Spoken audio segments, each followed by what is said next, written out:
Hello again, welcome back to Learnino.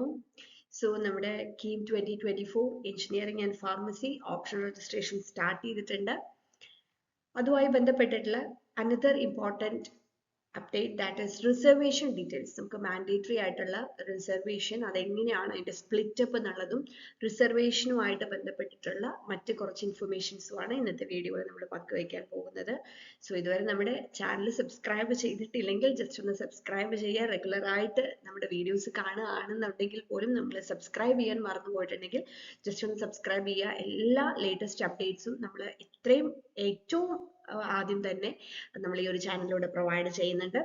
So നമുക്ക് നോക്കാം. Okay, so ഇതിൽ മാൻഡേറ്ററി ആയിട്ടുള്ള റിസർവേഷൻ ബ്രേക്കപ്പ് ആണ് നമ്മൾ പറയുന്നത്. സ്റ്റേറ്റ് മെറിറ്റ് നമുക്ക് 50%. ഓക്കെ, അതായത് ടോട്ടൽ അവൈലബിൾ ആയിട്ടുള്ള സീറ്റിന്റെ 50%ഉം സ്റ്റേറ്റ് മെറിറ്റ് ആയിട്ട് തന്നെയാണ് നമുക്ക് വരുന്നത്. Next, economically weaker sessions in general category. General കാറ്റഗറിയിൽ തന്നെ എക്കണോമിക്കലി വീക്കർ സെഷൻ, അതായത് EWS എന്ന് പറയുന്നത് നമുക്ക് 10% ആണ് വരുന്നത്. നെക്സ്റ്റ് വരുന്നത് socially and educationally backward classes, SC/BCയിലാണ് 30% വരുന്നത്. ഈ 30%-ല് എഗെയിൻ നമുക്ക് ഓരോ കാറ്റഗറിയിൽ എത്രയാന്ന് നോക്കാം. അപ്പോൾ ഇവിടെ 50, 10, 30, പിന്നെ വരുന്ന 10% scheduled caste and scheduled tribe, SC and STക്കാണ് പിന്നെ വരുന്ന 10%. അപ്പൊ ഈ SC/BCയിൽ വരുന്ന 30%-ല് Ezhava EZ 9%, Muslim MU 8%, other backward Hindu BH 3%, Latin Catholic and Anglo Indian LA 3%, Devar and related communities DV 2%, Vishwakarma and related communities VK 2%, Kushavan and related communities KN 1%, other backward Christian 1%, Kudumbi KU 1%. അങ്ങനെയാണ് ആ ഒരു split up വരുന്നത്. Okay, അപ്പൊ അതും കൂടെ നമ്മൾ മനസ്സിലാക്കുക. 30%-ല് ഓരോ കാറ്റഗറീസിലും എങ്ങനെയാണ് സ്പ്ലിറ്റ് അപ്പ് വരുന്നത് എന്നുള്ളത്. സോ ഇതാണ് മാൻഡേറ്ററി റിസർവേഷൻ. ഇനി നമുക്ക് അറിയേണ്ട കാര്യം, അതായത് നമ്മൾ government cost sharing engineering colleges ഉണ്ട് അല്ലെ.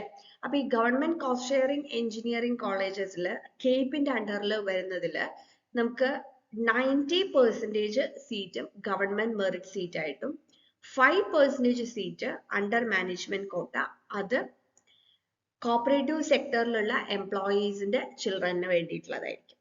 ഓക്കെ, അപ്പൊ ആ ഒരു കാര്യം നമ്മൾ അറിഞ്ഞിരിക്കുക. ഇനി അടുത്തത് government cost sharing engineering college under centre for professional and advanced studies, അതായത് university college of engineering Thodupuzha Idukki. അവിടെ 95% ഓഫ് സീറ്റും അണ്ടർ നമ്മൾ ഈ പറഞ്ഞ പോലെ ഗവൺമെന്റ് സീറ്റ് ആയിട്ടാണ് വരുന്നത്. Next, government cost sharing engineering college Calicut university under Calicut യൂണിവേഴ്സിറ്റിയുടെ അണ്ടറിൽ വരുന്ന തേഞ്ഞിപ്പാലം മലപ്പുറം വരുന്ന കോളേജിൽ 95% സീറ്റ് ഗവൺമെന്റ് സീറ്റ് ആയിട്ട് തന്നെയാണ് വരുന്നത്. സിഇയുടെ തന്നെ നമുക്ക് അലോട്ട്മെന്റിൽ വരുന്നത്.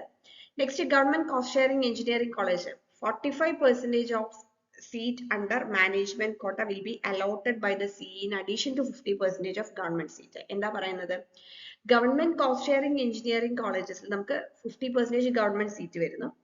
പിന്നെ വരുന്നതിൽ മാനേജ്മെന്റ് സീറ്റിൽ 45% ഓഫ് സീറ്റ് അണ്ടർ മാനേജ്മെന്റ് കോട്ടയും CE വഴി തന്നെയാണ് അലോട്ട്മെന്റ് വരുന്നത്. ഓക്കെ, അപ്പൊ അതിലേക്കും നമുക്ക് ഈ ഒരു ഓപ്ഷൻ രജിസ്ട്രേഷൻ വഴി നമുക്ക് ചെയ്യാൻ സാധിക്കും. നെക്സ്റ്റ്, അടുത്തത് പറയുന്നത് നമ്മളെ SCET-യുടെ കേസാണ് വരുന്നത്. നമ്മൾ തിരുവനന്തപുരം വരുന്ന ശ്രീ ചിത്ര തിരുനാൾ കോളേജ് ഓഫ് എഞ്ചിനീയറിംഗ് വരുന്നതിൽ 50% നമ്മൾ ഗവൺമെന്റ് സീറ്റ് കൂടാതെ മാനേജ്മെന്റ് കോട്ട 35% ഓഫ് സീറ്റ് അണ്ടർ മാനേജ്മെന്റ് കോട്ടയും ഈ പറഞ്ഞ പോലെ തന്നെ CE തന്നെയാണ് അലോട്ട് ചെയ്യുന്നത്. ഓക്കെ, അപ്പൊ ഈ കോളേജസിലേക്കൊക്കെ അഡ്മിഷൻ എടുക്കുന്നവർ ഈ ഒരു എത്ര പെർസെന്റേജ് സീറ്റ് നിങ്ങൾക്ക് അവൈലബിൾ ആവും എന്നുള്ള കാര്യം കൂടെ ഒന്ന് മനസ്സിലാക്കാം. ഓക്കെ, നെക്സ്റ്റ് നമുക്ക് പറയാനുള്ളത് ഓട്ടോണോമസ് സെൽഫ് ഫിനാൻസിങ് കോളേജസിന്റെ കേസിലാണെന്നുണ്ടെങ്കിൽ 50% മെറിറ്റ് സീറ്റ് നമ്മൾ CE വഴിയായിരിക്കും അലോട്ട് ചെയ്യുന്നുണ്ടാവുക. ഇനി എയ്ഡഡ് ഓട്ടോണോമസ് എഞ്ചിനീയറിംഗ് കോളേജസ് ഉണ്ട്. അവിടെ നമ്മൾ ഗവൺമെന്റ് എഞ്ചിനീയറിംഗ് കോളേജസ് പോലെ തന്നെ ആയിരിക്കും, മാനേജ്മെന്റ് സീറ്റ് അല്ല, ബാക്കിയുള്ള ഗവൺമെന്റ് സീറ്റ് നമുക്ക് ഇതേപോലെ തന്നെ ആയിരിക്കും അലോട്ട്മെന്റ് വരുന്നത്.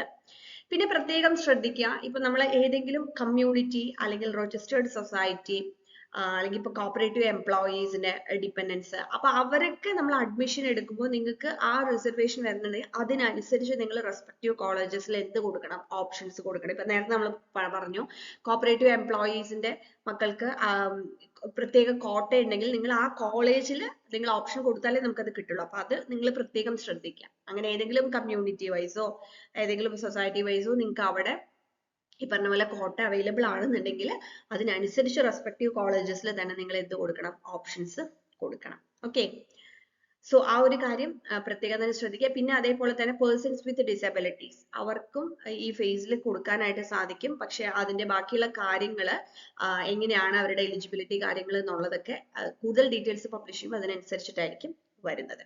അപ്പൊ ഇത്രയും കാര്യങ്ങളാണ് കോട്ട അല്ലെങ്കിൽ റിസർവേഷൻ ബേസ് ചെയ്തിട്ട് നമുക്ക് പറയാനുള്ളത്.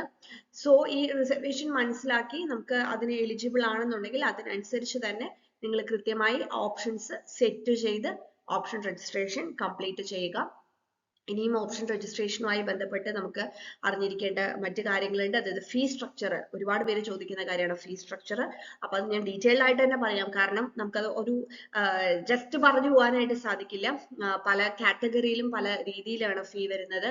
അപ്പോൾ അതിൽ മെറിറ്റ് ഫീയിൽ തന്നെ ഡിഫറെന്റ് കാറ്റഗറിയിലും ഒക്കെ വരുന്നുണ്ട്. അപ്പൊ അത് ഡീറ്റെയിൽഡ് ആയിട്ട് തന്നെ നെക്സ്റ്റ് വീഡിയോ ചെയ്യുന്നതായിരിക്കും. സോ നിങ്ങൾക്ക് എന്തെങ്കിലും ഡൗട്ട് ഉണ്ടെങ്കിൽ തീർച്ചയായിട്ടും നമ്മളെ കമ്മ്യൂണിറ്റി ടാബിൽ നിങ്ങളുടെ ഡൗട്ട്സ് പോസ്റ്റ് ചെയ്യുക. നമ്മളത് ചെക്ക് ചെയ്തിട്ട് അതിനുള്ള മറുപടി തരുന്നതായിരിക്കും. Thank you.